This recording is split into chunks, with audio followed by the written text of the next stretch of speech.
bonita, una shangwe kubwa, Mungu ashukuriwe. Watakatifu watang'aa kama jua, Yesu atakuja taji ya uzima.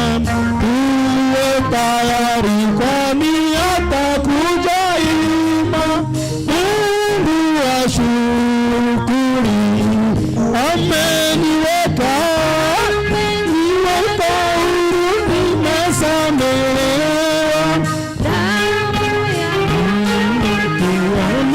Amenipatia sifa kwa Mungu, asikia dua, Mungu ashukuriwe. Vitepele de lumière, existence illimitée, résonnante sur terre, et plus contempler sa splendeur. Oh là, l'amour de Dieu, ce sera l'agneau dans cette ville hospitalière, heureux la nouvelle Jérusalem. Chantez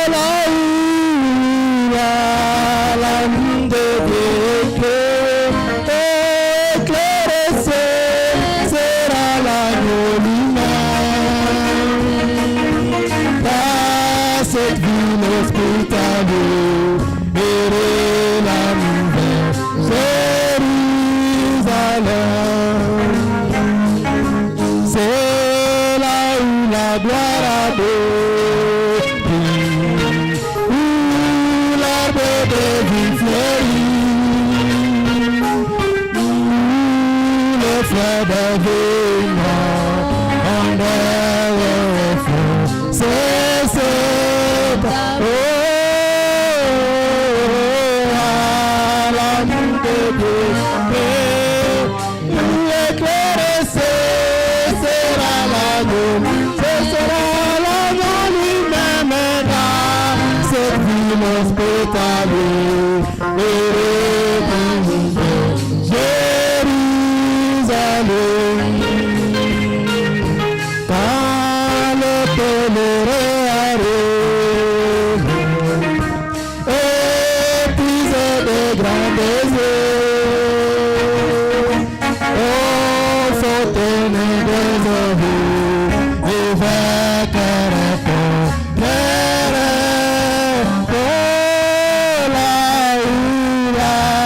l'amour de Dieu, éclaircez, sera l'agneau, ce sera l'agneau lui-même dans cette ville hospitalière, heureux Jérusalem. Oh, que j'ai bientôt si tard, car Jésus sera présent. Cette ville en lumière, elle sera éternelle. Oh là, l'amour de Dieu, éclaircez, sera l'agneau, ce sera l'agneau lui-même dans cette ville hospitalière, heureux la nouvelle Jérusalem. Oh là, l'amour de Dieu, éclaircez, sera l'agneau lui-même dans cette ville hospitalière, heureux la nouvelle Jérusalem. Oh là, l'amour de Dieu, éclaircez, sera l'agneau dans cette ville hospitalière,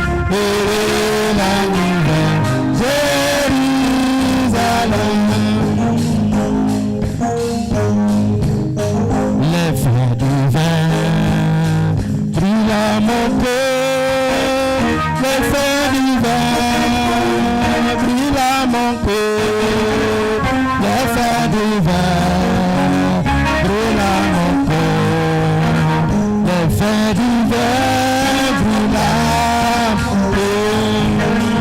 J'aimerais Jésus depuis mon cœur, j'aimerais Jésus depuis mon cœur, j'aimerais Jésus depuis mon cœur, j'aimerais Jésus depuis mon cœur.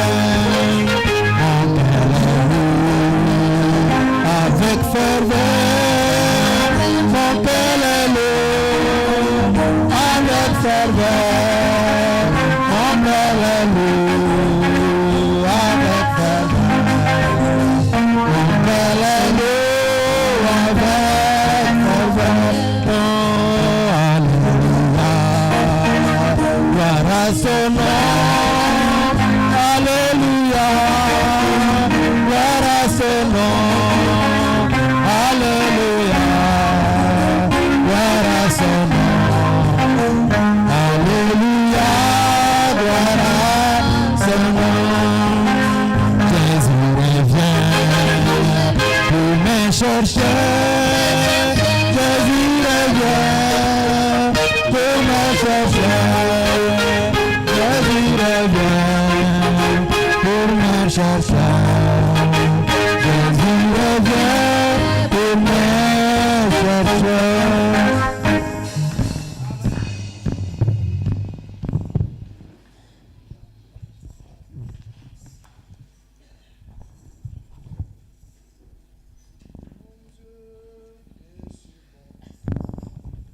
Et combien c'est de moi, c'est Dieu si fidèle.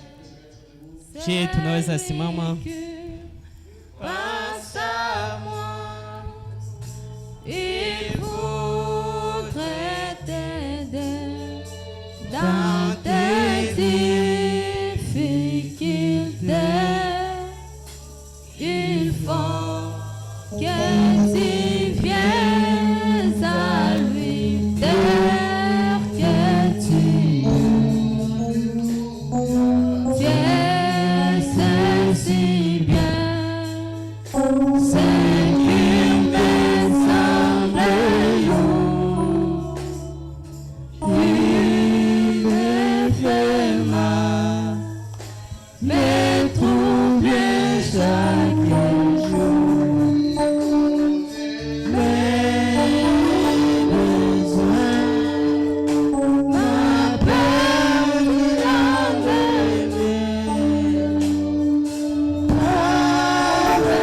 mon Dieu, je sais tout ira bien. Mes besoins m'appellent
Jésus,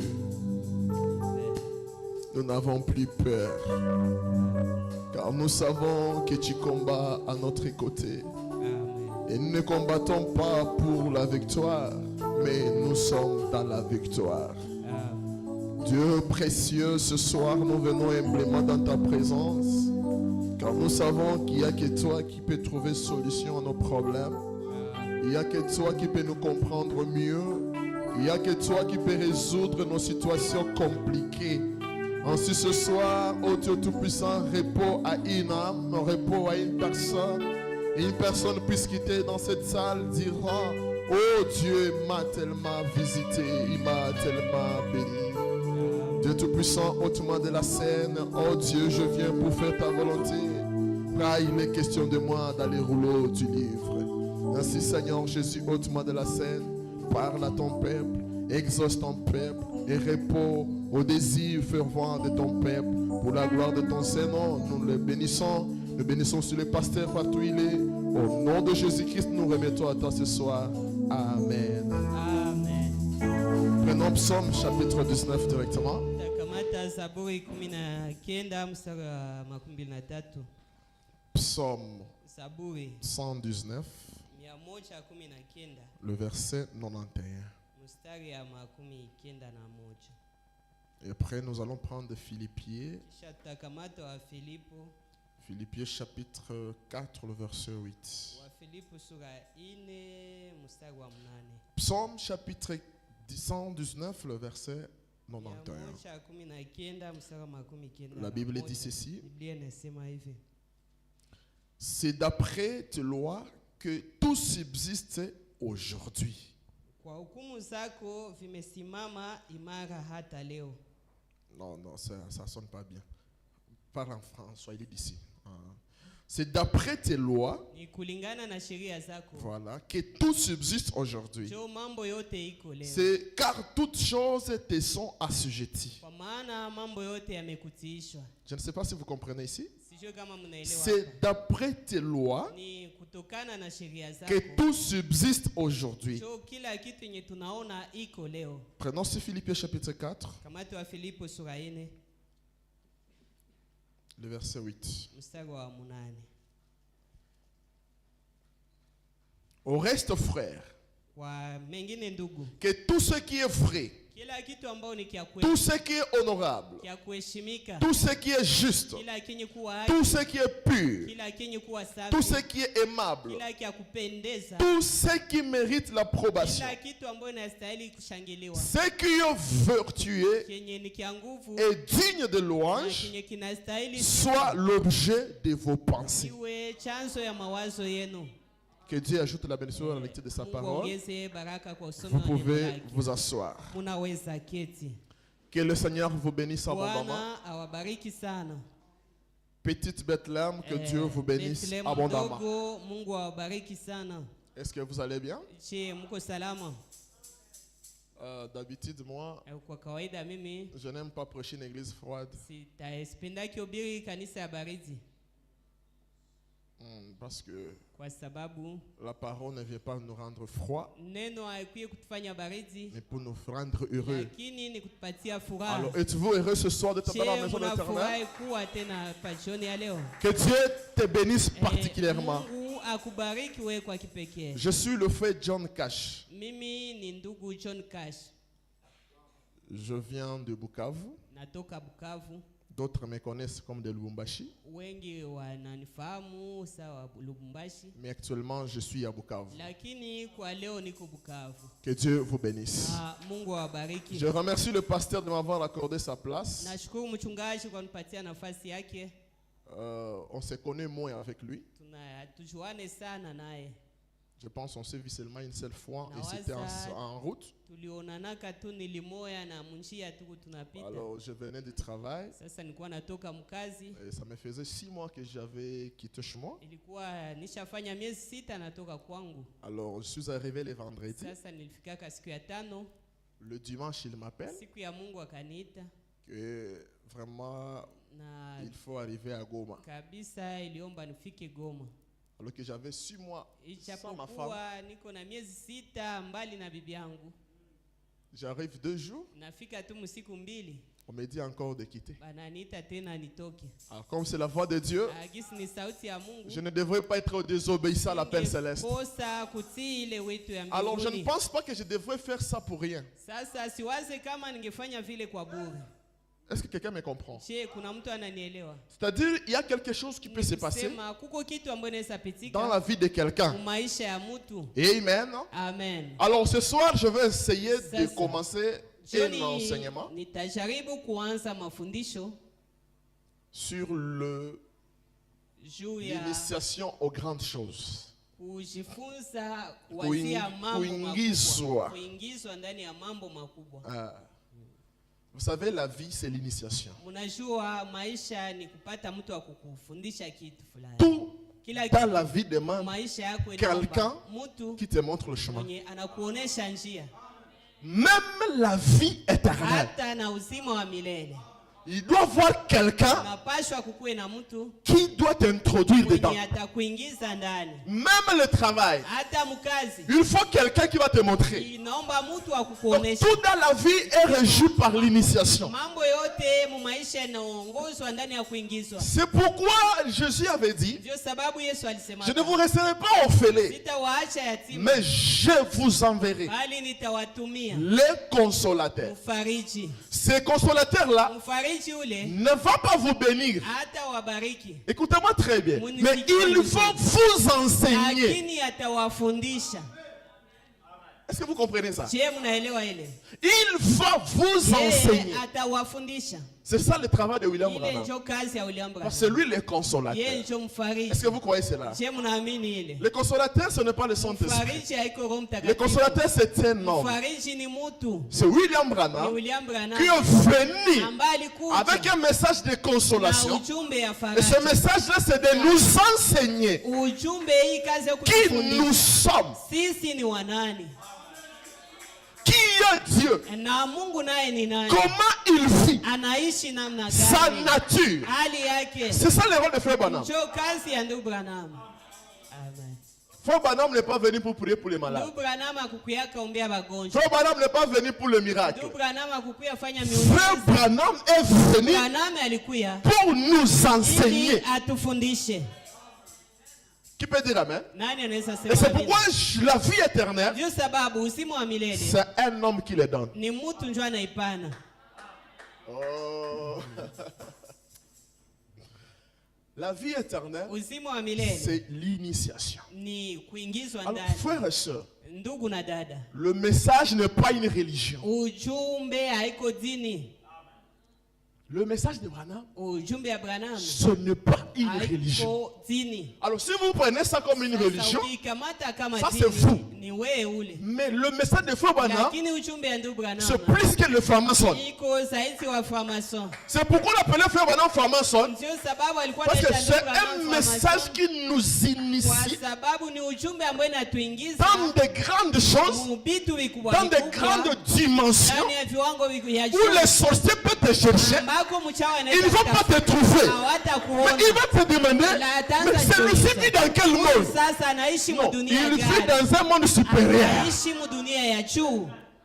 Amen. Qui peut dire Amen? Nani atasema amina? C'est quoi? Le message de Frère Branham, Sema ujumbe ya ndugu Branham c'est l'initiation. ni kuingizwa ndani. Frère Branham dit, Ndugu Branham anasema tout est dans ces messages. kila kitu, mambo yote iko ndani ya ujumbe. Toutes les choses que vous pouvez avoir besoin Mambo yote ambayo unaweza est dans le hitaji message de Frère Branham. iko mu ujumbe ya ndugu Mais Branham. le problème, on nous a mal enseigné. Lakini shida walitufundisha mbaya.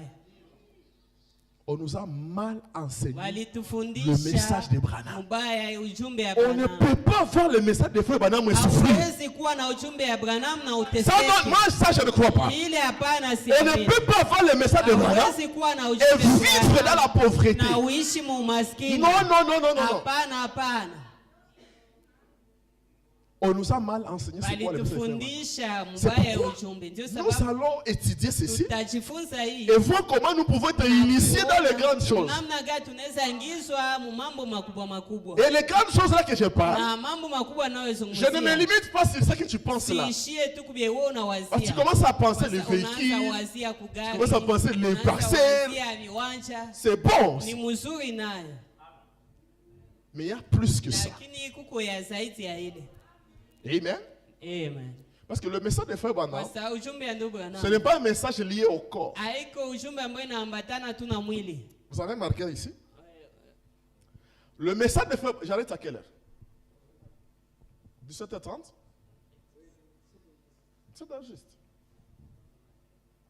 Écoutez, le message de Frère Branham, Ujumbe ya ndugu Branham ce n'est pas un message du corps, haiko ujumbe ya mwili ni un message de l'esprit. ama ya roho, C'est un message de l'âme. ni ujumbe ya nafsi. On appelle le message de la théophanie. Naita ujumbe ya teofania. Le Frère Branham est venu pour la Ndugu théophanie. Branham alikuya juu ya teofania. Donc, ce qui doit ramener, Ni kusema kenye kitaturudisha. c'est de ramener ton corps à sa Ni théophanie. kurudisha mwili yako Alors, quand teofania ton yake. corps est connecté à sa Sasa théophanie, wakati mwili yako inaambatana na teofania là, tu yake, peux avoir tout ce que tu as besoin. pale unaweza pata yote unayohitaji. Est-ce que vous me comprenez? Je, mnanielewa? C'est pourquoi la Bible dit chercher premièrement le royaume Ndio de cieux. sababu Biblia ilisema tafuteni Le kwanza royaume de ufalme cieux, wa c'est qui mbinguni. est chercher un Ufalme contact wa avec mbinguni ta théophanie. Ilisema tafuta uhusiano na Et ta teofania yako. théophanie va te donner tout ce que tu as Na besoin. teofania yako itapatia yote Parce que unayohitaji. c'est ta théophanie qui Kwa t'exauce. sababu ni teofania yako nje na kujibu yako. Non. Donc Dieu, ce n'est pas Dieu qui t'exauce. Mungu haiko yeye nje na Mais c'est ta kujibu yako. théophanie qui t'exauce. Lakini ni teofania yako nje na kujibu yako. Parce que c'est ta théophanie qui regarde la présence de Dieu. Teofania yako nje naona Et uwepo cette wa Mungu. présence de Dieu, Na ile quand uwepo tu wa pries, Mungu, unapoomba, Dieu prend, il donne à ta théophanie. Mungu anakamata Ta nipatia théophanie te donne. Teofania yako nayo inakufikishia. Alors, il y a les lois Sasa. dans la parole de Dieu. Muneno ya Mungu mnamo masheria. Et ces lois-là Na sheria hizo doivent être respectées. zinapashwa heshimika. Qui que tu sois, Haizuru kuwe nani. Dieu a déjà établi toutes choses. Mungu alishakapanga mambo. Et rien ne peut arriver que Dieu n'a pas Hakuna prévu. kitu yenye inaweza fika ki Mungu akutayarishaka. Je sais pas que vous me comprenez là. Napenda Toute la vie est déjà bien tracée sur la terre. maisha yako yote shakapangiwa mzuri kudunia. Alors, Sasa ce qu'il faut pour toi, kenye inakuomba wewe marche dans la loi ni kutembea mwizi que sheria Dieu a établie. ambazo Mungu aliweka. Écoutez d'abord Frère Branham. Tusikie kwa ndugu Branham. Dans la prédication, nous avons vu son étoile Ndani ya en Orient mahubiri tuliona nyota yake mashariki et nous sommes venus pour na l'adorer. tumeikuja kwa kumwabudu. Prêcher le 16-12-63, paragraphe 28. Ilihubiriwa tarehe 16 mwezi wa 12 mwaka wa 63 Paragraphe 28. mstari wa 28. En effet, Wa mwisho, Dieu a une loi. Mungu iko na sheria. Exactement. Que Dieu vous bénisse. Mungu Je awabariki. n'aime pas prêcher sans projection. Sipendaki ubiri bila kumulisha ile. En effet, Dieu a une loi. Kwa mwisho Mungu iko Et na ces sheria. lois ne peuvent être changées. Na sheria hizi haziwezi badilika. Le soleil se couche. Jua inalala. Vous ne pouvez pas, Hawezi. eh bien, Vema. il ne se lèvera pas. Haitaamka leo. Habutakucha leo. Hein? Dieu a déjà mis une loi que le soleil va se lever. Alishakatia sheria kama jua italala. Même si tu te fâches comme tu Hata veux. unasirika namna gani. Même si tu fais les incantations. Hata kama unaalika Le soleil mapepo. se lèvera. Jua tu itabuta kucha tu. Il se lève effectivement. Itabuta kucha. L'été, l'hiver et Wakati autres. wa mvua, wakati wa Ce sont baridi des na- lois ni ndizo que sheria Dieu a établies ambazo Mungu aliweka et chacune d'elles na kila moja ya sheria opère hizi de manière parfaite. inatumika kwa namna kamilifu. Alléluia. Amen. Aïe, aïe, aïe, aïe, aïe. Prenons ça aussi. Tukamate hii nayo. Dans la prédication, la restauration de l'arbre épouse. Ndani ya mahubiri kurudishwa mti bibi harusi. Paragraphe 81. Mstari ya 11. Prêché le 22-4-62. Ilikuwa tarehe 22 mwezi wa 4 mwaka 62. Ça c'est pas dans les fichiers. Haiko mfishe hii. Paragraphe 81. Mstari wa 81. Écoutez. Msikie. Dieu met toutes ces lois en application. Mungu hutia sheria zake zote kumatendo. Écoutez. Msikie. Dieu met toutes ces lois en application. Mungu hutia sheria zake zote kumatendo. Pensez-y. wazieni Laissez cela pénétrer maintenant. muache ile ingie sasa, Car kwa maana nous aurons bientôt un service de guérison. sasa hivi Dans tutakuwa quelques na minutes. kazi ya Vous uponyaji. voyez, Dieu Mungu fait agir toutes ces lois de telle façon qu'elles puissent opérer conformément à sa parole. Anatumikisha sheria hizi zote kwa namna ambazo zitumike sawasawa na neno lake. Écoutez, Musikie. écoutez ça. Musikie. Madame dit, comprenez-vous cela? Kama sasa mchie mnaelewa ile Sa parole, neno lake. ces lois Sheria zake doivent opérer conformément à sa zinapaswa parole. tumika kulingana na neno Il lake. a donné des instructions au soleil. Yeye aliagiza jua, Il a donné les instructions à la lune. aliagiza mwezi, Il a donné les instructions à la terre. aliagiza udongo, Il a donné des instructions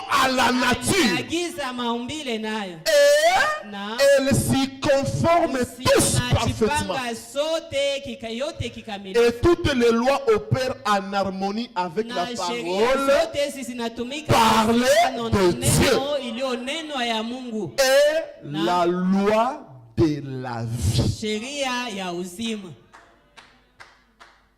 C'est pourquoi mon sujet, c'est les lois Ndio de maana la vie. somo yangu ndio sheria Qui za est uzima à nous, ambazo ziko ndani yetu, nous amènera aussi itatuleta à nasi une résurrection kwa ufufuko absolument. bila shaka. Elle ne peut pas être autrement. Haviwezi kufanyika kinyume ya ile. Qui peut dire Amen? Nani atasema amen? Dieu a déjà établi ses Mungu lois alishaka weka sheria zake dans la vie. mu maisha. Maintenant, c'est à toi de marcher. Sasa ni kwako kutembea. Tu vas passer ton temps en train de prier Dieu. Utapitisha wakati yako huku naomba Mungu. Dieu te regarde. Mungu anakuona. Dis, celui-ci, il est dans quoi? Anasema huyu uko mbinini. Qu'il applique la loi. Atimize sheria. Et tout marchera Na bien. mambo yote itaendeka. C'est comme quelqu'un qui veut demander la vie éternelle à Dieu. Mtu mwanakuya omba uzima wa milele. Seigneur, donne-moi la vie éternelle. Bwana akuya nipatie Il ne te uzima wa le milele. donnera pas. Hata ikupatia. Oh. Oh. Tu vas prier ici tous les jours pour la vie éternelle. Tu n'en auras pas. Dieu ne te donnera pas. Parce que ce n'est pas le domaine de Dieu. Dieu a donné la vie éternelle à un frère. Il a dit, toi frère, va avec la vie éternelle et distribue cela à tes frères. Mais toi tu vas chez Dieu. Dieu te regarde. La vie éternelle a une formule. C'est quoi la formule? La vie éternelle consiste à croire en Dieu et à celui qui l'a envoyé. C'est ça la formule de la vie éternelle. Oh, je crois Dieu, je crois Dieu, je crois Dieu. Zéro. Satan aussi croit en Dieu. Mais il ne croit pas dans la personne qui a été envoyée. Qui peut dire Amen? Donc il faut croire la personne qui t'amène Dieu. L'église ne comprend pas. Dieu, tout le monde le croit. Jésus de Galilée, tout le monde le croit. Mais ce n'est pas que Dieu a envoyé Jésus de Galilée pour aujourd'hui. Au contraire, Jésus n'avait pas donné la vie éternelle dans la Bible. Aucun endroit où Jésus a donné la vie éternelle. Au contraire, on lui a amené deux fils de Zébédée. La femme lui a dit, donne à mes enfants la vie éternelle. Jésus lui dit, ce n'est pas le moment pour ça. Attendez. Quand toute la parole sera révélée, là ça sera possible. Et cette femme est retournée, mais en changeant les noms, elle est devenue la madame Attiroite avec ses deux enfants, venue chez le frère qui a la vie éternelle, lui dit, donne la vie éternelle à mes deux enfants. Et ces deux enfants ont eu la vie éternelle. C'est ça la formule de la vie éternelle. Qui peut dire Amen? Alléluia. Amen. Alors, dans la vie, Sasa maisha nous avons besoin de beaucoup de choses. tunahitaji vitu ya mingi, Et Frère Branham dit, na ndugu Branham anasema nous devons avoir de grandes choses. tunapasha kuwa na vitu vikubwa vikubwa. Dans la prédication, écoutez-les. Ndani ya mahubiri mumsikilize yeye. Prêchez le 15, 12, 56. 15 ilihubiriwa tarehe 15 mwezi wa 12 mwaka wa 2006. Paragraphe 19. Mstari wa 19. C'est toujours en dehors du fichier. Écoutez ça. Haiko mfiche. Msikie. Et n'ayez jamais peur Na usiwe kamwe na woga de demander de grandes choses. ya kuomba vitu vikubwa vikubwa. Je répète. Narudilia. Et Na n'ayez jamais peur usiwe kamwe na de woga demander de ya grandes kuomba choses. vitu vikubwa vikubwa. Dieu Mungu veut que vous demandiez anapenda ukwe na lomba de grandes choses. vitu vikubwa vikubwa. Il ne veut pas que vous soyez si frivole. Mungu apenzi ukwe wa kulecha lecha. Tukulomba tu vitu vya chini Vitu ya chini. chini chini. Frère kolomba moto. Un frère qui demande la moto. Dieu ne veut pas ça. Mungu apenzi ile. Et enfanter. Na bia kitoto. Mtu mkubwa kolomba jouer. Un grand homme qui demande de jouer. Vitu ya kuje batoto kuchezesha. Il veut que vous demandiez de grandes choses Mungu anapenda ulombe vitu vikubwa. afin que votre joie soit parfaite. Furaha yenu iwe kamilifu. Donc si, pour que notre joie soit parfaite, Kama wewe furaha yetu nous ikamilike. devons entrer dans le monde de grandes choses. Inatuomba tuingie mulimwengu Si nous n'avons pas encore pénétré les grandes choses, tuyaingia mu vitu vikubwa. notre joie ne sera jamais Furaha parfaite. yetu haitakuwaka kamilifu kamwe. Amen. Amen. Oh, quand la femme demande un super, Wakati mwanamke anakulomba oh, tu sipe. es matérialiste. Non, non. Yeye ni wa. Elle n'est pas matérialiste. Hapana. Elle vise les grandes choses. Anapenda tunjo vitu vikubwa. Amen. Amen. Est-ce que vous me saisissez? Je, mnanielewa? Maintenant, comment entrer dans ces grandes choses-là? Sasa namna gani tutaingia mwile vitu vikubwa? Parce que nous devons pénétrer Kwa dedans. sababu tunapasha ingia ndani. Vous savez, ce qui fait avancer l'âme de quelqu'un, Kitu wenye natumaka nafsi ya mtu iendelee. ce n'est pas l'évangile. Haiko injili. L'évangile condamne, Injili na hukumu, l'enseignement positionne. mafundisho inatia msimamo. C'est pour préférer le... Parce que Frère Branham est venu Ndio pour le sababu mystère. Branham alikuya juu ya masiri.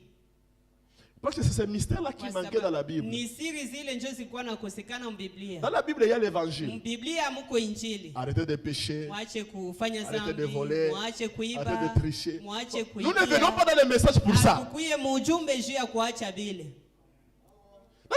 Chez les catholiques, on a ça. Oh, bakatoliki nao biko na ile.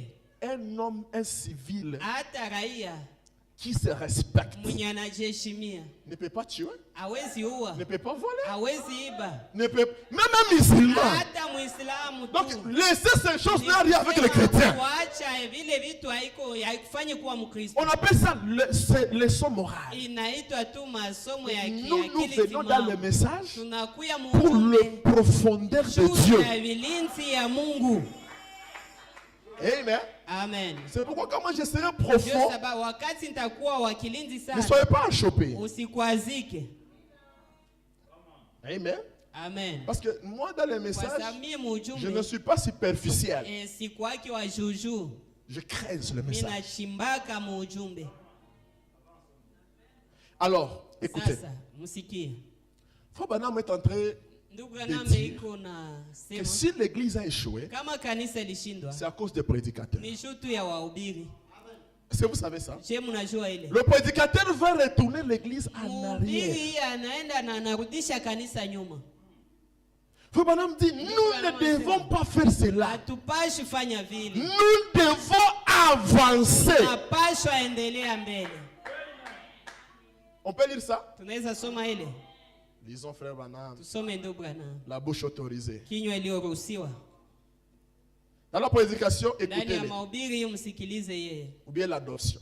ama kufanya uasi. Prêchez le 12-7-60. Écoutez ça. Ilikuwa tarehe 12 mwezi wa Je suis saba en train de mwaka poser 2006. les fondements. Msikie, niko natia msingi. Nous pouvons dire à nos frères pentecôtistes. Tunaweza sema na wandugu wetu wa Kipentekoste. Ah, il y a aussi les pentecôtistes dans les messages. Hein. Kuna wa Pentekoste pia mujumbe. Est-ce que vous savez ça? Je mnajua ile? Ce n'est pas une injure. Haiko vitusi. Eh bien, ce que nous avions jadis, Yenye tulikuwa nao zamani. quand nos aïeux avaient reçu il y a 50 ans, Wakati babu zetu walikuwa hapo inapita miaka 15. ils sont en train de raconter l'histoire de Wako Zaman. wanaeleza historia hadisi ya zamani. Branham dit quoi? Branham anasema nini? Ne regardez jamais en arrière. Msitazami yake kamwe Regardez en avant. aliye njo mbele. Frère Branham dit quoi? Continuez à regarder devant. Kuangalia mbele. Même dans ta vie, Hata maisha ne yako. regarde pas les erreurs passées. Usione makosa Tu n'avanceras jamais. hautaendelea. Laisse les erreurs passer. Toi, fixe les regards devant. Et tu cours ta vocation céleste. Ukimbilie wito yako ya mbinguni. Même les gens qui te jugent Hata watu wanaokuhukumu par rapport à ta vie passée, kulingana na maisha yako ya zamani. laissez-les te juger. Ache tu wawe Toi, avance avec Dieu vers la perfection. na kuendea ukamilifu. Faut madame dit, la science ne fait pas cela. Siasa hayo haiangalie nyuma. Hein? Par conséquent, Kwa hiyo par ses recherches, kwa kupitia utafiti wake la science siasa va découvrir Dieu tena gundua Mungu avant qui mbele ya le prédicateur. mhubiri, mbele ya mhubiri. Parce que la science est en train d'avancer. Siasa iko naendelea, Mais le prédicateur, lakini il mhubiri est en train de retourner. iko narudia nyuma. Et la science va Na découvrir Dieu siasa itaenda ona Mungu avant le itaenda prédicateur. gundua Frère Branham Mungu dit, il y mbele ya avait mhubiri. Ndugu un yangu homme qui s'appelait kulikuwa kama mtu mmoja alikuwa anaitwa Franklin, Franklin, celui qui a créé le courant. mwanzilishi wa umeme. Il dit qu'il a essayé 1000 fois, Anasema alijaribu mais mara elfu il échouait. lakini alikuwa anashindwa. Mais il a dit, Lakini je n'ai akasema pas échoué, si ashindwa, mais j'ai essayé lakini nilipima 1000 fois. mara elfu. Et faut madame dit, si Franklin Kama Franklin pouvait avancer dans ses angeendelea recherches, tena ndani ya utafiti wake, il pouvait découvrir angefikia la kugundua formule de la création namna ya kuumba qui est le troisième pur. ambayo iko wale wachafu Parce que tatu. le troisième pur, c'est ça la formule de la Wale création. watatu wachafu ndio Et donc, si nguvu ya Franklin pouvait avancer dans ses kama recherches, Franklin angeendelea il pouvait découvrir le troisième pur. angegundua mvuto wa tatu. Or, c'est là où les prédicateurs n'ont pas encore arrivé. Pale ndio mahubiri habayafika. Écoutez, Msikie. si nous ne tirons pas attention à cela, Kama atufanya angalisho kwa ile. eh bien, la science, il y a 300 ans, Vema sianse napita un savant français disait que la preuve à la pluie, Fransa ilikuwa anasema pamoja na thibitisho sautons ça un peu. turuke ile. Et aujourd'hui, Na leo donc ici, il raconte que la science avait dit hapa que si anaeleza quelqu'un siasa ilikuwa roulait inasema à 56 km par kama heure, mtu angetembea kilomita 56 kusaa il va voler. angetoka kudunia. Frère Branham dit que, mais aujourd'hui, Ndugu Branham anasema l'homme roule à 30 218 km mtu sans voler. anatembea 30218 km bila kuruka kutoka kubudongo. Ça, il y a un mystère ici. Hapa kuko siri hapa. Parce qu'il y a les citations avant Kwa l'ouverture des sceaux. Kuko mitaji ya mbele ya Et après kufunuliwa kwa l'ouverture mihuri des sceaux. na kisha kufunuliwa kwa mihuri. Après l'ouverture des sceaux, Kisha kufunuliwa kwa mihuri, Branham ne présume plus. Branham hawazie tena. Mais avant l'ouverture des sceaux, Lakini mbele ya il kufunuliwa kwa pouvait mihuri présumer. angeliweza wazia. Vous allez comprendre. Mtaelewa. Il dit, et nous essayons de regarder en arrière Anasema na tunajaribu pour voir ce que kutazamia quelqu'un nyuma, d'autre a dit. kuona tu kenye mwingine alisemaka. Mon ancien a dit. Mzee wangu alisemaka. Mon ancien a dit. Mzee wangu alisemaka. Non. Hapana.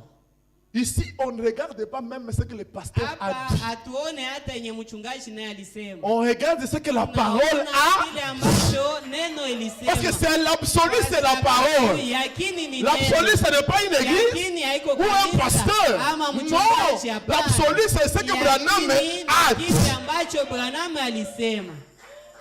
Est-ce que vous croyez cela? Je mnaamini ile? Voilà les difficultés. Oneni mashida. pasteur Et mon pasteur Ayasema Kavi. avait dit cela.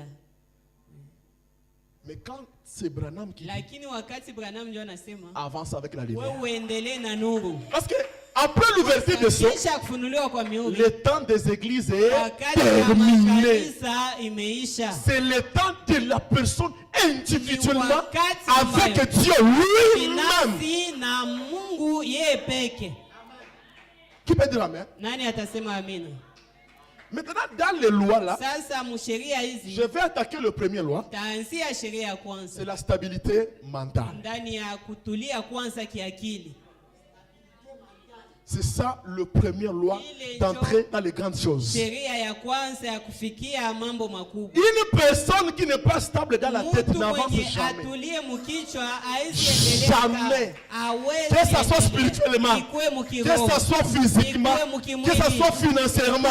Quand tu es ballotté dans la tête, tu n'avanceras jamais. hautaendelea Pour pénétrer dans les grandes ili choses, uingilie vitu vikubwa. soyez stable mentalement. Kutulia kiakili.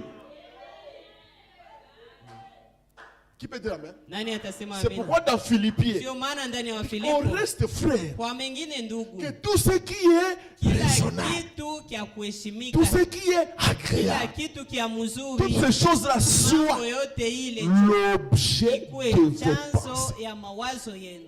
Une personne négative dans la vie, Mtu wa kushindwa shindwa maisha, lui, il voit les choses de yeye mauvais angle. anaonaka tu mambo yote mujicho ya Il mubaya, n'a jamais été positif. haya wahi kuwaza vya mzuri. Vous savez pourquoi les hommes de science avancent? Unajua kwa nini watu wa siasa wanaendelea? Écoutez, Dieu crée le soleil. Mungu aliumba jua. Ça, c'est le soleil, non? Hii ndio jua, sivyo?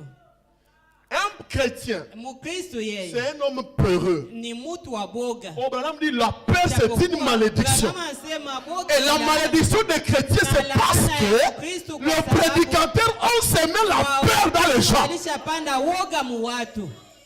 Ne fais pas ça, ne fais pas ça. Ne fais pas ça, ne fais pas ça. Usifanye hiki, usifanye kile. Et les chrétiens connaissent trop sur l'enfer. Wanajua zaidi sana kuhusu kuzimu. Ils connaissent tous les démons. Wanajua mapepo. Les démons des tantes, les démons des oncles, les démons de belles-mères, mama mukwe, les démons de la famille. mapepo ya chama. Tous ces noms, ils connaissent. Ile yote Mais Wakristo demandez-lui wanajua. qui est Dieu. Lakini umuulize Mungu ni nani? Il ne connaît pas qui est Dieu. Hata Mungu ni nani? Vous voyez ça? Munaona ile? Alors, Dieu crée le soleil. Mungu akaumba jua. Ici, il y a un chrétien, Hapa Mkristo huyu il y a un païen, na mpagani huyu, un mondain. mtu wa mdunia. Toutes les deux reçoivent le soleil. Wote wawili wanapokea jua. Vous voyez ça? Munaona hii? Le chrétien, Mkristo il fait la lessive. yeye anafula manguo. Pour lui, Kwake il yeye demande Dieu qu'il donne le soleil. anaomba tu Mungu atoshe Pour lessiver amshe ses jua, habits. jua afule manguo yake Ou ikao. bien pour aller au marché. Ama jua aende kusoko. Mais un païen, un homme de science, Lakini mtu wa siansi lui, il crée les panneaux solaires. yeye anaumba mapano solaire. Vous voyez? Munaona? C'est le même soleil, Ni ile ile jua le même loi. na sheria ile ile. Mais chacun l'exploite Lakini selon kila mtu sa connaissance. anaitumikisha kulingana na jinsi anajua. Donc, Branham dit, nous ne pouvons pas être au-dessus de notre Branham connaissance. anasema hatuwezi kuwa zaidi ya vyenye tunajua. Donc, tu es ce que ta connaissance. Sema uko kile ambacho unajua. Et dans la vie chrétienne, tout dépend de ta Na maisha ya connaissance. Kristo yote inatokana na ujuzi wako. Est-ce que vous comprenez ça? Je, munaelewa hili? Tout dépend de ta connaissance. Yote inatokana na ujuzi wako. Les chrétiens font la lessive Sasa Mkristo anafula tu et il dit manguo merci au na Seigneur. anasema asante Mungu kujua. Le païen crée les panneaux Pagani solaires. naye anaomba vibao ya kunasa jua. La nuit, Usiku il a la lumière. iko na nuru. Celui-ci, la nuit, Huyu usiku peut-être il se couvre avec, Sasa la couverture qu'il a séchée. anajifunika tu na blanketi yenye Pourquoi? ama drape yake yenye isha C'est kauka. la manière dont il comprend la Kwa loi. nini? Njo gisi anaelewa ile sheria vile. Est-ce que vous voyez ça? Je, munaona ile? Donc, les païens là, Ni kusema mpagani huyu. tout n'est pas Satan. Kwa kila kitu kwa mpagani haiko shetani. Arrêtez d'appeler les gens des sorciers, ils ne le sont Mwache pas. kuita watu wachawi Ils maandiko vivent hapo. la loi. Anaifuata njo sheria. Amen. Amen. Amen. Un chrétien n'investit pas. Mkristo awekake hazina. Il a peur de perdre. anaogopa kupoteza. Si aujourd'hui je vous dis, Kama leo nikiwaambia j'ai un projet de 10 000 $, niko na mradi ya dola 10,000, mais nous allons récolter après 5 ans. lakini tutavuna kisha miaka 5, Qui va accepter d'entre vous? nani njo ataitika kuchunga miaka 5? Or, dans la loi Ijapokuwa msheria de Dieu, il y a la loi de la patience. ya Mungu muko sheria kwanza ya uvumilivu. Quand Dieu a créé le monde, Wakati Mungu aliumba il a dunia dit que la lumière soit. kasema nuru Frère Branham me dit, la lumière n'avait pas arrivé le même jour. kutokaka ile siku. Dieu a attendu Mungu 1000 alingoja ans mwaka 1000 pour que la lumière arrive. ili nuru ifike. Mais les chrétiens rappellent, Lakini on a panda leo, les on a vuna leo. chrétiens s'aimer aujourd'hui et moissonner aujourd'hui même. Allez au leo, frère. Aujourd'hui même. Mais ce monsieur, il investit. Lakini huyu bwana anaweka pesa yake Après 10 ans. kisha miaka 10. C'est-à-dire, dans les 5 ans là, Kusema mwile miaka 5 il y a les descentes, kuko kupanda, il y a les pertes, kuko il y kupoteza, a les montées, kuko kupanda, il y a tena, les vols. kuko kuibiwa Il supporte. na anavumilia. Branham dit, on Branham n'apprend anasema. pas dans la récite. Hawezi jifunza mkufanikiwa. Je répète, on n'apprend pas dans la récite. Hauna somo unaweza tosha wakati uko unafanikiwa. Très bien. On apprend dans les échecs. Unajifunza wakati uko unashindwa. Un homme qui a échoué, c'est un homme qui avance. Shindwa njo mtu mwanaendeleaka. Prenez les gens qui tombent. Kamate watu wenye walikuwa naanguka. Aujourd'hui, ce sont les gens qui tiennent Leo force. ni watu ambao wanasimama sana. Prenez les gens qui... Regardez quand vous avez commencé. Watu wamuone Les gens sana. que vous appelez des pécheurs qui Wale tombent. wenye wanaitaka wa kuanguka wenye Ils sont les dhambi. pasteurs aujourd'hui. Ndio wachungaji leo. Mais les gens qui étaient trop Lakini saints dans wale la walikuwa prière, watakatifu il est où aujourd'hui? Iko wapi leo? Il est tombé. Il n'a rien appris dans sa réussite. Hakujifunza kitu wakati alikuwa anafanikiwa.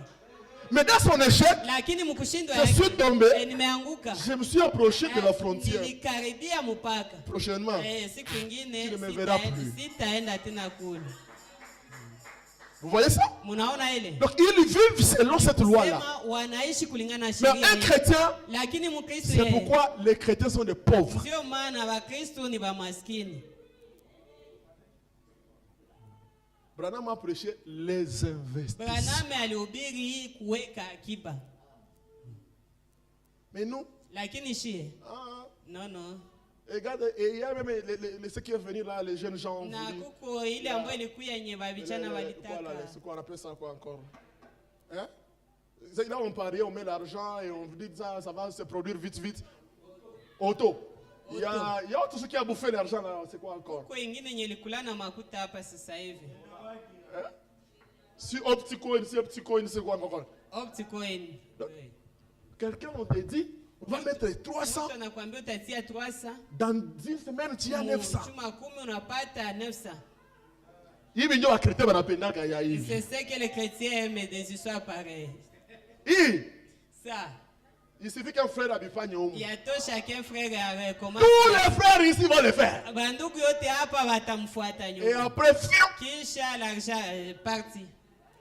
Frère Branham dit, je ne crois pas Branham anasema siamini à un changement brusque. mabadiliko ya ghafla. Même être chrétien brusquement. Hata Frère, kwa c'est le Branham le fait ça. Branham anakatala. Pourquoi vous pagani leo kesho mkristo na Biblia? Aujourd'hui ulikuwa mpagani kesho chrétien. Non. On ne peut pas dépasser cette loi-là. Hawezi vuka sheria hii ya uvumilivu. Donc cette stabilité mentale, Na ile kutulia kiakili c'est-à-dire ni kusema quand tu arrives, écoutez, usikie votre façon de penser namna yako ya kuwaza détermine votre destination. inaonesha mwelekeo yako. Je répète, Narudia. votre système de pensée Namna yako ya joue kuwaza un grand rôle iko na kazi dans kubwa votre développement spirituel, maendeleo yako ya kiroho, financier, ya kipesa physique. na ya kimwili. Frère, Ndugu, quand tu as de mawazo kidogo, quand vous avez des petites pensées là, tes réalisations seront aussi yenye kidogo. utatimiza ni vya chini chini tu. Tu as peur Unaogopa de perdre. poteza. Et quand on a peur, on Na vit dans la wakati négativité. unaogopa unaishi mkushindwa. Ça va aller ou ça va pas aller? Vitaendeka havitaendeka.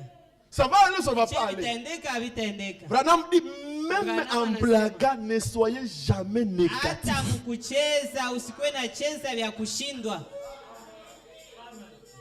Jamais, jamais, Kamwe, jamais. kamwe, Négatif. kamwe ya kushindwa. Amen. Amen. Écoutez ça. Msikie. Nous sommes filles, fils Tuko de wana Dieu. na binti ya Mungu. Frère Branham dit, Ndugu Branham anasema ce que les gens ont besoin kenye aujourd'hui, watu wanahitaji leo ce n'est pas un baptême d'eau, haiko ubatizo wa maji, mais c'est un baptême du cerveau. lakini ni ubatizo wa Qu'on puisse fomenter les gens leur manière de penser. Bavute kwanza batu namna yao ya kuwaza.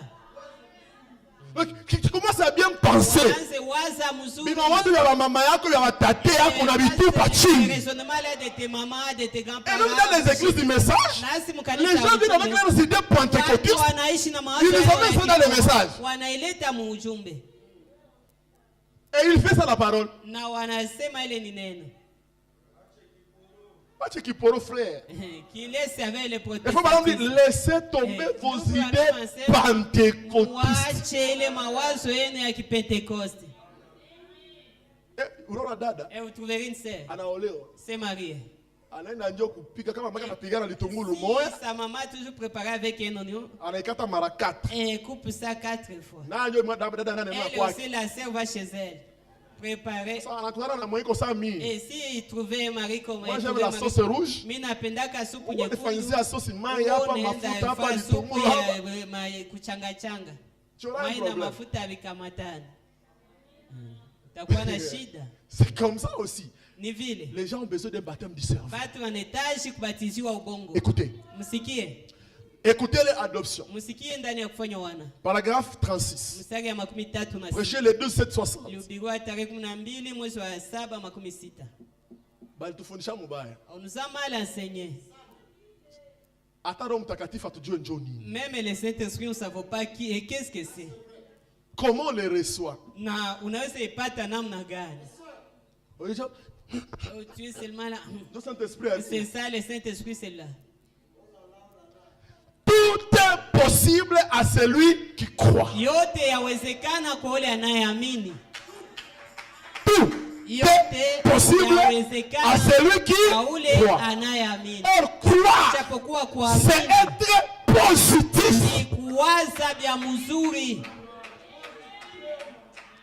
Qu'est-ce que la foi? Imani ni nini? C'est une pensée Ni positive. wazo ya mzuri.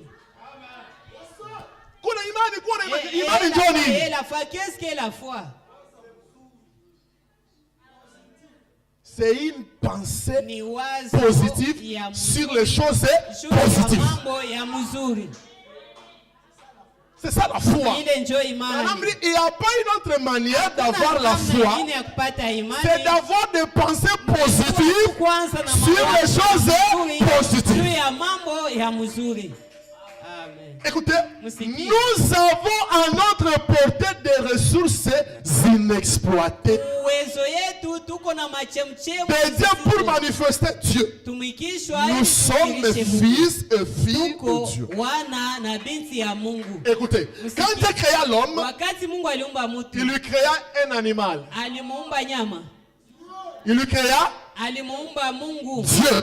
alimuumba Mungu. Il lui donna le règne sur la terre. Alimpatia utawala kudunia. Dieu est l'homme. L'homme est le Dieu de la terre. Mutu njo Mungu wa kudunia. Écoutez, maintenant il y a la guerre Sasa kuko dunia entre Dieu et l'homme. kati ya Mungu na Dieu veut descendre sur la terre. Mungu anashuka L'homme kudunia. veut aller au ciel. Mutu naye anapenda aende sasa mbinguni. Dieu veut venir sur la terre. Mungu alikuya kudunia. L'homme aussi veut aller au ciel. Mutu naye Tu anapenda vas aller aende faire quoi? mbinguni. Utaenda fanya nini?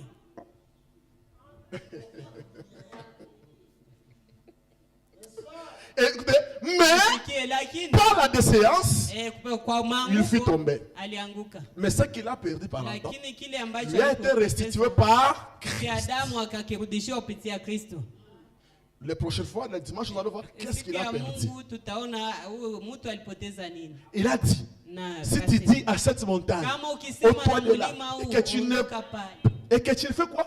na usi Tu ne doutes pas na aushakie, dans ton cœur, mais que tu crois lakini unaamini que ce que tu as dit s'accomplira. kama ulisema itatimia.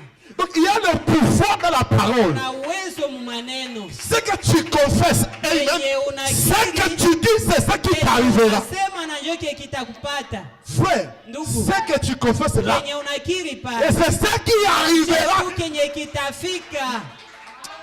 Je vais lire ça. Nitasoma hili. Écoutez, Msikie. tu pouvais recevoir ce que tu as dit. Unaweza pokea ile ambayo ulisema. Branham dit tout. Kila kitu. Quoi que vous désirez. Aizuru yote Quand utahitaji. vous priez, Unapoomba, croyez, amini. soyez positif. Wewe wa kuwaza vya mzuri. Ma frère biko mingi banamaliza Il y aomba, a beaucoup de fois qui mais il a un crédit à sa prière. lakini aamini yeye peke maombi yake. Ça maombi yako uamini. Alors, Tu veux que Dieu puisse croire ça? Unapenda Mungu aiamini? C'est impossible. Haiwezekani. J'ai prié, est-ce que Dieu a écouté? Nishaomba, je Mungu amenisikia. Frère Achakomeya, Les frères déjà prié pour toi. on mwingine. Et puis tu veux voir un autre. Frère na mimi niombe. Et frère priez aussi pour moi. Comme moi je viens ici, Gisi mimi nakuya hapa, je vais voir les gens. nitaona watu. Priez aussi pour moi. Niombe na mimi. Il n'est pas stable mentalement. Atulie kiakili. Hein? Hmm? Écoutez, Sikia. quand vous priez, croyez que ce que vous allez demander arrive. Unapoomba, Amen. amini kama kila Il mtu nous a anaomba restitué atakipata. tout ce qu'Adam avait perdu. Amnatupatia yote ambayo Adamu alipoteza. Je saute une page. Naruka karatasi moja. Mais nous sommes simplement arrêtés. Lakini tu tulishasimama. Cela n'est que le commencement. Ile tu njo mwanzo. Continuez simplement d'avancer. Endelea Continuez kuendelea d'avancer. mbele. Endelea Sans kusonga cesse. mbele bila Dieu. kusema. Mungu Compte sur nous. anakutumainia. Unaona sa vita kwa iko. Là où se trouve Dieu compte sur nous. Mungu anakutumainia. Et puis nous disons, nous comptons sur Dieu. Anatumainia njo Mungu. C'est ça la guerre. Ile njo kwa vita iko. Et on complique que Dieu la vie. Na On complique Dieu la vie. tunafanya maisha kuwa ngumu kwa Mungu. Il n'est quoi move. Ça devient difficile. C'est genre je compte sur eux. Watu mimi Mais nawatumainia. eux aussi commencent à compter sur Tena moi. waanza nitumainia. Écoutez, Sikia. écoutez. Sikia. Amen. Amen. Dieu amène son église à la perfection. Mungu akileta kanisa lake kukamilifu. Non, non, est-ce que c'est ça? Oui. Amen. Amen. Paragraphe 251, deuxième page. 251 Non, non, laisse-moi commencer ici, Acha nianze. au début. Mwanzo. Amen. Amen. Branham dit Amen. Ndugu yangu anasema Il amina. a ôté les obstacles Alitosha devant vikwazo les yote êtres humains mbele ya wanadamu afin d'être en contact avec eux ili awe muhusiano nao comme dans les jardins d'Éden. sawa mubustani ya Edeni. Maintenant, Sasa eh bien, mon frère, sema ndugu yangu, cela surpasse tous les anges. ile navuka ba malaika wote. Abasikie iboro. Ils ne comprennent pas ceci. Quand Dieu a levé Wakati l'obstacle Mungu anatosha vibambazi yote à la croix, kumsalaba, Dieu devient tangible. Mungu anakuwa wa kugusa. Dieu devient Mungu anakuwa ton frère. ndugu yako. Dieu devient ta soeur. Mungu anakuwa dada yako. Et Branham dit cela dépasse les anges. Branham anasema Ils ne malaika comprennent rien.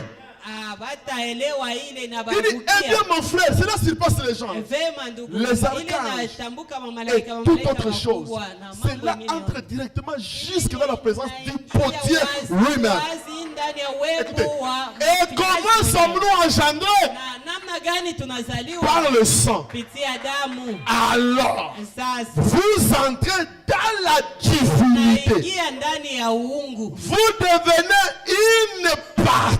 We unakuwa sehemu ya uungu. Vous êtes soudés à l'intérieur. We unafunga humu Maintenant, ndani. pensons à Dieu qui enveloppe enveloppe Jésus, Sasa tuwazie Mungu nous anayemfunika.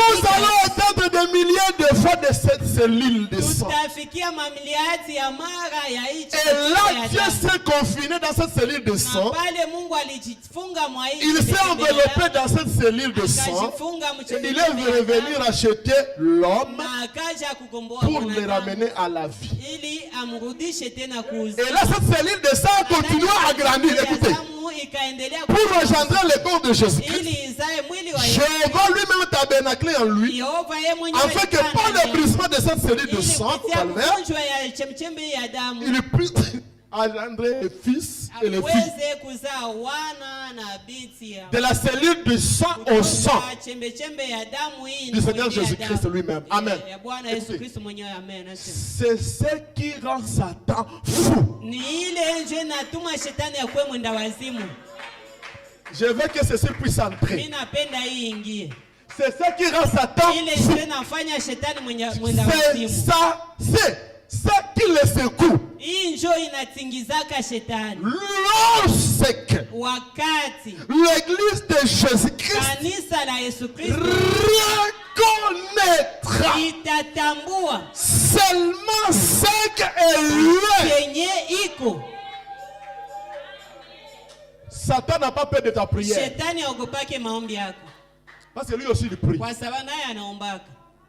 Satan n'a pas peur de tes Shetani jeûnes. yezi ogopa vifungo yako, Lui aussi il gêne. naye anafungaka chakula. Satan n'a pas peur Shetani aogope de tes cris. kulalamika yako, Ils n'ont pas peur de ça. aogope ile. Judas a fait ça. Yuda alifanya vile, Mais ce qui lui rend fou, lakini kenye kinamfanyaka mwenda wazimu. voilà l'importance de l'enseignement. Ona umuhimu ya mafundisho, Reconnaître qui tu utambua es. we ni nani. Amen. Amen. Reconnaître ta position. Musimamo yako, Peu importe tes faiblesses. ndugu haizuru madhaifu yako. Il est dit watufundisha mubaya. C'est là que nous Que sommes. quand je fais une erreur, je ne suis pas fils de Dieu. Siko Faux. tena mwana wa Mungu, hapana, C'est faux. ni bongo. Parce que tu as menti, Kwa tu n'es pas sababu fils de Dieu. ulisema bongo, C'est uko tena faux. mtoto wa Mungu, ni bongo. Peu importe dans l'état où tu te trouves, Haizuru hali yenye uko amo, tu es un enfant de Dieu. wewe uko mtoto wa Mungu. La nature ne vous enseigne-t-elle pas? Maumbile haibafundishi. Même si un enfant est volé main à main, Kama mtoto ni mwizi wa bunduki, chez sa mère, c'est mon kwa fils. mama yake ni mtoto wake tu. Mais Brandy dit que Dieu est juste plus que les hommes. Mungu ni mwenye haki kushinda hata wanadamu. Bah, évangéliste. Wainjilisti, Oh, vous direz, mutasema je sais qu'il n'y a rien d'impossible à Dieu. najua kama hakuna kitu kisichowezekana kwa Mungu. Je suis en train de t'amener d'enlever la pensée dans ta Kuleta tête. kutosha mu mawazo yako, Il est à ma mawazo kichwa yako de dire tetante. Vous n'avancerez jamais. Couper les liens de la famille. Kukata vifungo ya jamaa. Et dans la tête, tu comprends qu'il y a les liens de la famille. Je n'avance pas parce que la famille est liée.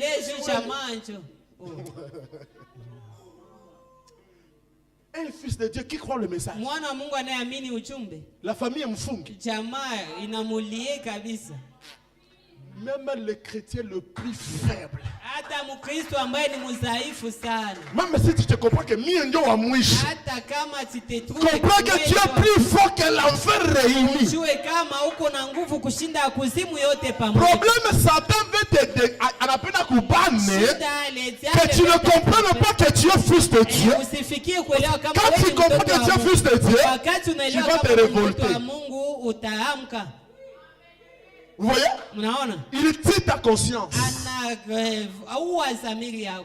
Et quand il tue ta conscience, Wakati anaharibisha dhamiri yako, il place la peur. anatia boga ndani. Écoutez, Sikia, il a dit alisema qu'à vous, kwako wewe rien n'est impossible. hakuna kisichowezekana.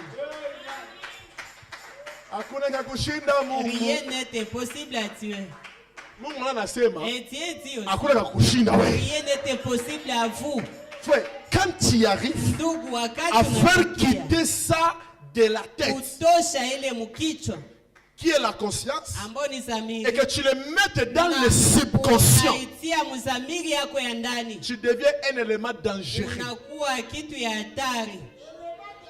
un élément dangereux, mon Ni frère. hatari ndugu yangu.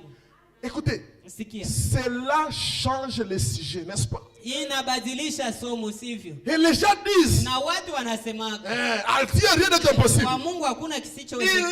dit que rien n'est impossible à vous. Sema kwako hakuna kenye. Tout ce que vous désirez, Yote quand vous unayohitaji priez, unapo croyez amini que vous l'avez reçu. kauliza ipokee.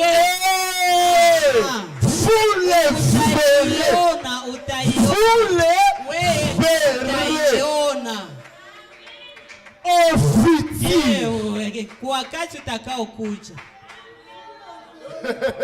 Vous l'avez déjà reçu, Kwanza ipokee. mais Lakini vous le verrez. sasa utaiona. Aïe, aïe, aïe, aïe, aïe. Est-ce que ces gens Jamani. comprennent? Il dit Amen. Anasema amini. Les douleurs de l'enfantement. Ndani ya machungu ya kuzaa. Non. Non, la démonologie. Ndani ya maarifa kuhusu mapepo Je demonology. peux arrêter à 15, c'est possible? Naweza fika ku Merci. 15 inawezekana.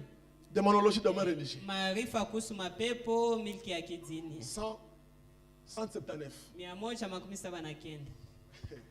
Écoutez, attendez un instant. Ngojea dakika kidogo. J'ai rédigé une lettre officielle. Niliandika barua. Excusez-moi, j'ai dit. Msamani, nilisema. J'ai envoyé aux gens et j'ai dit, Nilituma watu. comment vous en connaissez peu? Namna gani munaijua amo kidogo? Tout le prédicateur. Wahubiri wote. Alors, vous les Ninyi prédicateurs, wahubiri. j'ai dit, Nilisema. au lieu de baptiser votre corps, Bali ya kubatiza mwili yenu les prédicateurs, hein, wahubiri. au lieu de baptiser votre Bali corps, bakwenda batiza mwili. c'est votre cerveau qui aura besoin d'être Roho baptisé. yenu ndio inahitaji kubatiziwa. C'est exact. Ni kweli. Vous ne vous arrêtez pas pour réfléchir aux choses. Amusimamake juu mwanze kwa wazia mambo. Vous n'essayez pas d'y regarder de près. Amujaribu hata kuiona kwa karibu. Frère, Ndugu, tout est possible. mambo yote inawezekana. Tutoke mu bitu ba chini chini. Surtout dans des choses terre à terre. Que nous puissions comprendre que toutes les grandes choses Kati nous tutaelewa appartiennent. kama mambo yote ni yetu. Frère, Ndugu, quand tu es, il y a les gens qui s'ensorcellent par la pensée. kuna watu ambao wanajilogaka kupitia tu mawazo. Est-ce que vous savez ça? Je mnajua ile? Frère Banam dit, Ndugu kama il anasema suffit que quelqu'un entre ici yatosha tu mtu aingie et pale. qu'il commence à penser qu'il est Na malade. aanze wazia tu kama yeye ni mgonjwa. Il sortira ici malade. Atatoka hapa aisha gonjwa. Je me rappelle, Nakumbuka, nakumbuka il y avait, vous savez quand vous êtes en route, hein, mnaona il y a les troncs d'arbres. kipande ya miti La nuit, usiku. tu regardes, Unaona yotoka nje usiku. Moutou Yaba, C'est un homme celui-ci. on a redit. Et vous Mio, entrez vite dans la maison. c'est une pensée que tu as mis dans la tête. Que ici peut avoir un fantôme ou une personne. Et cela devient une réalité pour toi. Na ile inakuwa hakika kwako. Vous voyez? Mnaona? Alors, c'est pas que nous devons changer Na notre hii manière pale de ndio concevoir les choses. fikia kubadilisha namna yenu ya kuona amo vitu. Tu es une fille de Dieu. Wewe ni binti ya Mungu. Même dans ton état de chien, Hata mwali yako ya tu maanguko. peux faire de grandes Unaweza choses. fanya vitu vikubwa. Est-ce que vous savez que même avec les péchés, on peut prier pour les malades? Je, unajua kama hata kama uko na dhambi unaweza ombea moyo mgonjwa? Tu peux finir la coucher avec les femmes. Unaweza toka lala na wanamke Et tu viens prier pour les malades. na unakuya ombea wagonjwa. Na wanapona frère. Il faut guérir. Ni tout. Akili tu. Non, on a combien magonjwa si bashitule. C'est pour cela, priez pour les malades, que cela ne vous effraie pas. Parce que Branham dit ça vient même d'un esprit faux. Branham anasema ili hata inatokaka kuroho ya mubaya. Amen. Amen. Il suffit seulement d'être positif. Yatosha tu uwaze vya mzuri. Uiko mgonjwa. Celui-ci est malade. Satan vient. Shetani nani akuye? Ulifanya hivi, Tu ulifanya as fait hivi. ceci, tu as fait cela. C'est Satan. Shetani, Toka kwa hapa. écarte-toi d'abord. Démon de l'enfer. Parce- Pepo ya. Est-ce que vous savez qu'il y a démon et Satan? Mnajua kama kuko mapepo na shetani? Satan n'est pas démon. Shetani yeye haiko Le pepo. démon n'est pas Satan. Na pepo haiko shetani. Les démons sont les anges déchus. Mapepo ni ba malaika ambao baliangukaka. Mais quand tu cherches Satan, on chasse les démons. Sasa unaanza fukuza shetani pale ya kufukuza pepo. Alors, tout n'est pas Satan. Sasa kila kitu haiko shetani. Il y a autre maladie qui ne vient pas ni de Satan ni de Magonjwa Dieu. mengine yenye haitoke na kwa Mungu ama kwa shetani. Cela vient de toi. Inatoka tu kwako wewe. Amen. Amen.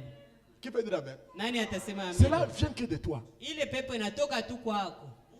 Frère Banam arrivé un jour, Ndugu il a Branham bougé un ilifikia truc là, siku comme l'ampoule là, il bouge. Alitingiza tala. On lui pose la question, qui a fait ça? Sasa wajiuliza nani ndio amefanya hivyo? Est-ce que c'est Dieu ou Satan? Je ni Mungu ama shetani? Ce n'est ni l'un ni l'autre. Sasa haiko Mungu ama shetani. C'est moi. Ni mie. Moi-même. Mie peke. Et c'est pourquoi Branham dit, Ndio maana Branham Dieu anasema, veut que nous fassions des choses Mungu impossibles. anapenda tufanye vitu visivyowezekana. Sans lui. Bila yeye. Bon, il est ma citation mie, hein. Ce n'est pas des citations seulement. Haziko Je mitatu. dois palper cela. Ninapashwa zigusa hako kuziishi. Amen. Amen. Je dois palper ça. Napashwa niziguse. Voilà. Alors, Oneni sasa. il dit la vision de Anasema, Patmos. ndani ya ono ya Patemo. Je suis en train de poser les fondements. Niko natia misingi. 259. 251. 251. Amen. Il a ôté le obstacle. Non, non. Je saute la deuxième page. Karatasi ya pili Voilà, c'est là. pale. J'allais ravaler ceci. Nilitaka nimeze hii. Mais, Lakini je vais le dire. nitaisema. L'homme Mtu est ni omnipotent. muweza yote. Frère, moi, je ne crois pas qu'un démon peut venir chez moi. Ndugu, mimi siamini kama Moi, pepo moi inaweza kuja John, kwa mimi. un démon chez moi, Pepo ifike kwangu. il t'enzaïe. Et comment par où il va commencer? Écoutez, Sikia. quand tu arrives à comprendre qui tu es, Wakati unafikia kuelewa wewe ni tu nani, n'as pas besoin de prier. hauhitaji tena kuombaomba. Quand tu arrives à Wakati comprendre, unafikia kuelewa, c'est-à-dire ni kusema kujiamini, croire en soi. au taomba, Vous n'allez plus prier, ou tasema. vous allez parler. C'est ça le message. Ile njo ujumbe ile. Tu parles. Unasema, Oui, toka. toi kiti si. Na unaenda. Et vous partez. Moi j'ai déjà expérimenté Mimi ça. nisha fama zoezi ya ile. Ma femme peut m'appeler. Bibi yangu Ah, anaweza c'est mon niita, copain. oh. Je dis que Inasema, toi démon de l'enfer, je te chasse. wewe pepo wa kuzimu unakufukuza. Je ne cite même pas le nom de Jésus. Sisemaki hata na jina ya Yesu. Quand tu arrives avec... Parce que Wakati unafikia c'est ça kwa l'adoption. Pale ndio kufanya mwana. Oh, l'adoption usiku na Japokuwa wazia kufanya ni kitu mwana kitakuwa ne boum, pensez pas que ni c'est quelque kuamini chose qui kenye est- uko. C'est de croire en ce que tu es. Il est tout. Rien que ça. Unaamini que ça je peux le Vous faire. croyez que hii naweza ifanya. Un chrétien ne perd pas. Mkristo apotezaki. Haezi homba. Haezi omba. Unaitika. Et vous acceptez. Même si unaona kama unataka homba. Même si vous voyez, vous êtes prêt à Usikonfesse. jeter. Usikiri que unataka omba. Siwezi homba. Je ne peux jamais perdre.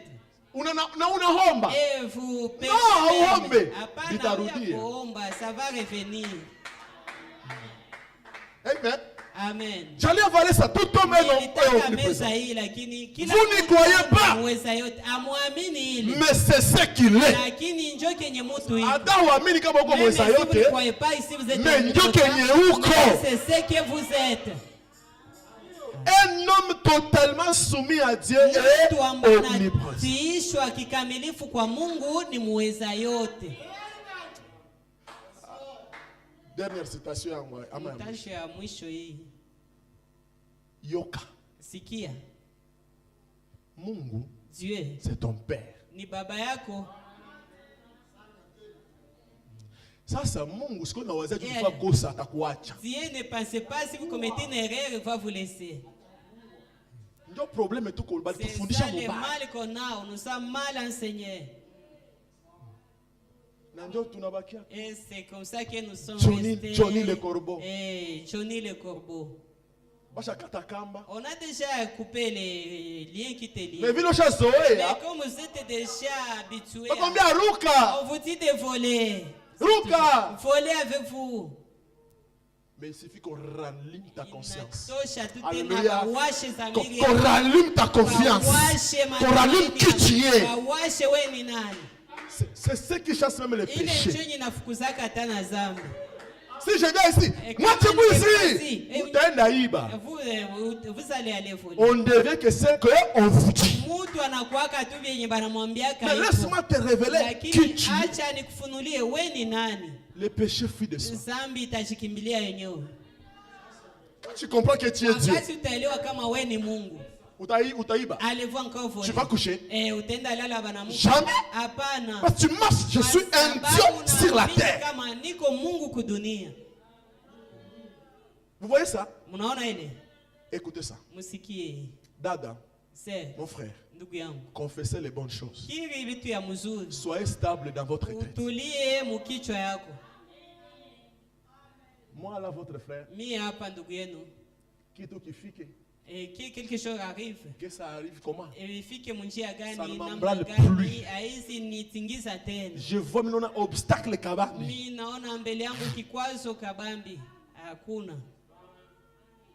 Oh, Dieu m'a abandonné. Et comme l'inspiration du Saint-Esprit est ici pour vous inspirer, rappelez-vous. C'est-à-dire que vous saviez déjà. Rappelez-vous. Vous éternité. Dans l'éternité. Maintenant, ici dans les temps, vous savez oublier. De vous rappeler. Rappelez-vous, Dieu amènera votre corps à obéir à votre confession. Ça me suffit. Ça, pour moi, ça suffit. Oh, donc, si je disais une chose, j'étais malade. Je dis, je suis guéri. Frère, angalia tout. Regarde, observe seulement. Kanaluma, ça fait mal. Je suis guéri. Kanaja gravé, je suis guéri. Vous allez guérir sans médicaments. C'est ça la loi que Dieu a déjà établie. Si vous dites que vous êtes un soulard, et que vous vouliez boire, ne vous en faites pas. Il y a la loi pour ça. Quand il y a dit ça, la loi va t'attirer à être qui? Vous allez bientôt être un.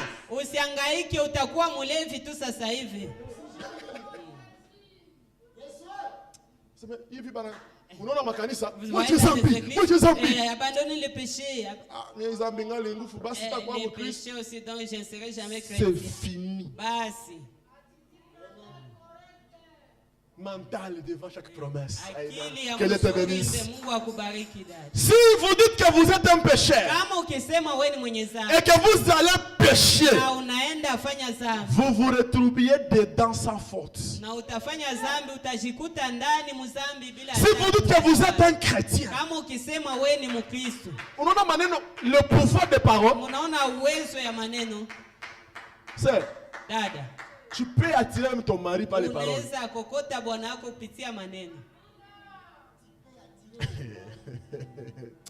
Si vous dites que vous êtes un chrétien et que vous croyez cela tout le temps, Dieu amènera votre témoignage, vous amènera droit à cette chose. Dieu amènera votre corps à obéir à votre confession, car il est le souverain sacrificateur de votre confession.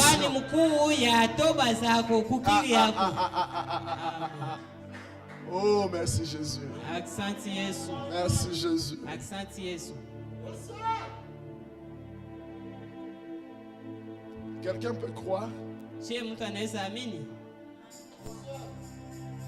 La première loi, Sheria ya kwanza c'est de croire en qui tu es. ni kujiamini kwanza wewe ni nani. Kenye La confiance de soi. kujiaminia wewe peke. Personne ne croira à ta place. Hakuna mtu atakuaminia kufasi yako. Na kama hujaminie, Mungu Si atakuaminia. vous n'avez pas confiance en vous, Dieu n'aura plus confiance non plus en vous. Alléluia. Maintenant, Sasa écoutez cette prière de frère Branham. Mettons-nous debout. tusikie hii ni maombi ya ndugu Branham, tusimame.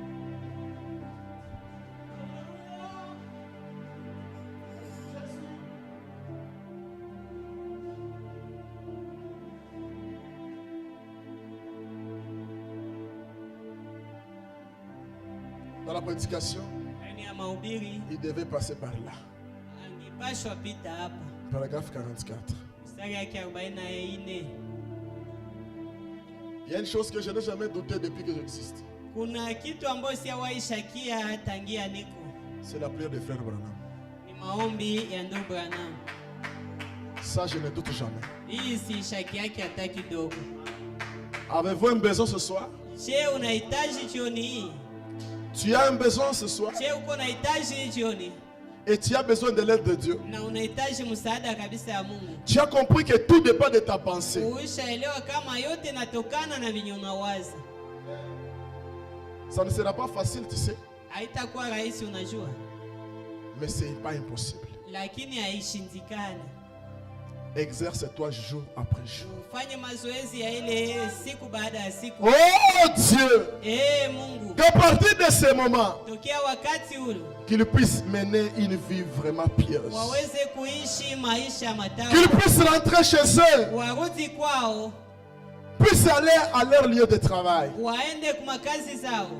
Ça, c'est une prophétie pour quelqu'un qui n'a pas un Hii travail. ni unabii kwa mtu mwana kazi. L'homme a été fait pour travailler. Mtu aliumbwa juu Le atumike. frère Branham, ta vie en ayant un état dans le chômage.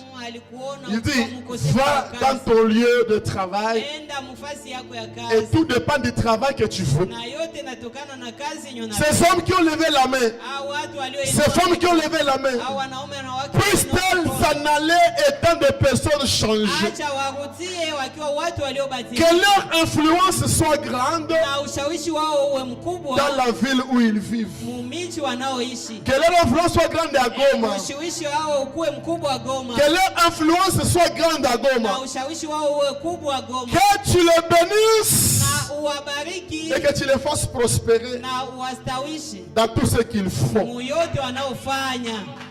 S'ils font les affaires, Kama wafanya biashara, accorde que les affaires progressent bali hii biashara yao et iendelee deviennent plus na importantes. ikuwe ya maana kubwa sana. Ils sont ce matin, ce soir, Wako asubuhi ya leo un nouveau associé, msaidizi le mpya, roi des rois. mfalme wa Que wafalme. Dieu te bénisse. Na Mungu awabariki. Crois à cette prière. Amini maombi hii, Cela règle la question. ile natatua mashida Je n'ai zote. même plus besoin de prier. Hitaji tena na mimi kuomba. Le souverain sacrificateur a Yeye déjà Bwana prié. mkubwa alishaomba. Cela règle la question Ile pour moi. natatua shida kwa. J'avale ce qui est à Na moi. meza ile ambayo ni yangu. Que Dieu vous bénisse. Mungu Acclamez très fort pour le Seigneur Mshangilie Jésus-Christ. sana Bwana Yesu Kristo. Ayez une stabilité mentale Na kutulia kwanza imperturbable. awezi vurugika tena. Les grands sont, Watu wakubwa ils ont un mental imperturbable. wako na kile nyaiko ya kubabaika, Qu'on t'aime, qu'on t'aime, wakupende qu'on t'aime pas, basi qu'on kupende, t'acclame. bakushangilie qu'on t'acclame pas. basi kushangilie. Allez de l'avant. Wewe Et uendelee que le Seigneur mbele. vous bénisse. Na Bwana wabariki. J'avais une demande à faire. Nilikuwa na ombi ya kufanya Vu que la matière est grande, kuona gisi mambo ya kufundisha ni ya mingi. est-ce que vous pouvez m'ajouter un jour Je, mnaweza niongezea siku moja dans la semaine? muhii juma? Je ne sais pas si Sijue. vous pouvez être d'accord. Eh, Celui qui m'a dit. Alors si l'église choisit, kama kanisa ikichagua, j'avais demandé au pasteur, taomba mchungaji, je l'avais demandé. Niliomba mchungaji. Il m'a dit si l'église choisit, alisema kanisa ikipenda, on le fait. Tutaifanya. Si on ne choisit pas, hatupendi, on laisse. tunaacha. Alors je ne sais pas qui sont d'accord. Sijui wangapi wanakubalia ile. Qui sont pour. Wangapi wanapenda tukue na siku ingine ya ibada mwijuma. On prend même jeudi, vendredi. Tunaweza sema siku ya ine na siku ou bien ya tano. vous-même vous allez dire bon je vais. Bon, qui sont pour? Qui sont pour? Wangapi wanapenda vile? Je vois presque toute l'église. Karibuni kanisa yote. Alors on prend quel jour? Sasa tukamate siku gani? Parce que vous savez qu'il te mardi, vendredi, dimanche. Alors on prend jeudi. Siku ya ine ni sawa. Donc on voit jeudi et vendredi. Siku ya ine na siku ya tano. C'est comme ça. Hapa vile. Alors que Dieu vous bénisse. Sasa Mungu. Je vous aime beaucoup. Nawapenda sana. Est-ce que tu peux te lever rapidement là où tu es? Lève-toi, lève-toi. En tout cas, c'est une très bonne parole. Galates chapitre 4, verset 1. Aussi longtemps que l'héritier est encore un enfant, il n'est pas différent d'un esclave. Et j'aimerais que tu dises à Dieu, pendant ce temps où cette parole sera en train d'être partagée, d'être donnée, que ma compréhension grandisse, que ma croissance grandisse. Parce que si l'enfant qui est encore petit ne peut pas recevoir son héritage, ce n'est pas parce qu'il n'est pas héritier, mais c'est parce que sa mentalité n'a pas encore grandi. Dis à Dieu, aide-moi à grandir. Éternel Dieu, aide-nous. Père, cette parole, si nous ne la recevons pas de la manière dont il faut, si cette parole, elle ne produit pas en nous une certaine croissance sur tous les points spirituellement, mentalement, oh Jésus, alors nous ne pourrons rien recevoir de ça.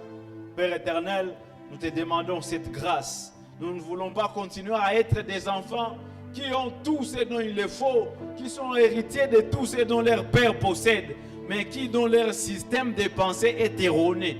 Rien ne changera aussi longtemps que nous serons ainsi.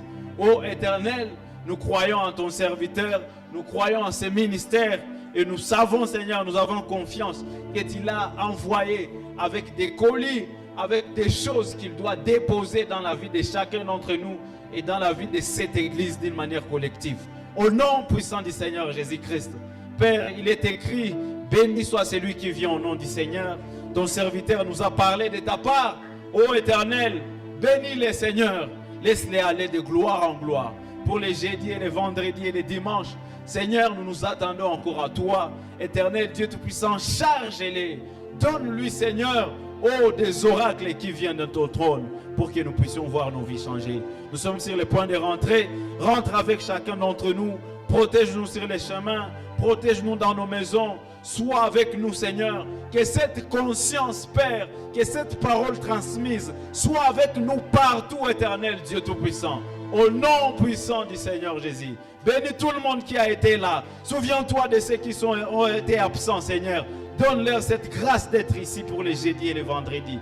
Ô Éternel, souviens-toi de nos pasteurs, les pasteurs André, les pasteurs Miché. Bénis leur famille, bénis toute leur vie. Bénis, Seigneur, tous les membres de cette église. Au nom puissant du Seigneur Jésus, bénis nos offrandes, bénis nos dîmes, bénis notre retour à la maison. Nous avons ainsi prié avec foi.